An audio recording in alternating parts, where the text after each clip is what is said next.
So recently I was talking to one of my friend regarding sunscreens, and one of the sunscreens she mentioned that she has a love-hate relationship with is the one from Beauty of Joseon. This is the Relief Sun Rise and Probiotics sunscreen. You guys know this. This is an OG, absolutely loved by millions of people out there.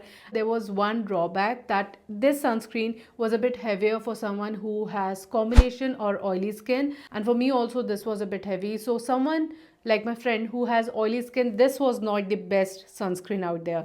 So I switched it up and got her this sunscreen. So this is the Beauty of Joseon Relief Sun Aqua Fresh Rice Sunscreen. This contains rice seed water and panthenol. This is something which would be lighter and perfect for someone who has oily or combination skin like mine.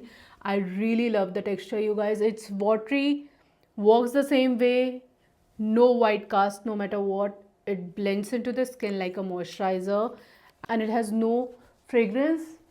It works so beautifully on my skin. And I really want to thank Beauty of Joseon for actually thinking about those with combination or oily skin, because who else would listen to us? And Beauty of Joseon, being themselves, being the honest brand out there, they realized that yes, they need a sunscreen with a lighter texture, and they did that. Look at this sunscreen, the finish, everything.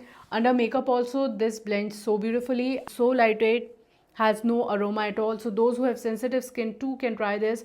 Now look at my skin, how glowing and hydrated it looks. I won't say the OG was not good. If you have dry normal skin, this is going to be perfect for you because it's a rich formula. It contains probiotic. The only problem was the heaviness, and this is solved when they release the Aqua Fresh version. Both of the variants are available on Macron Beauty. You can check it out and let me know which one is your favorite. What's your skin type in the comment section so we can all learn from each other. For me personally, I have combination skin. The Aqua Fresh is the better option, and those who have dry normal skin, I know you would prefer the OG one.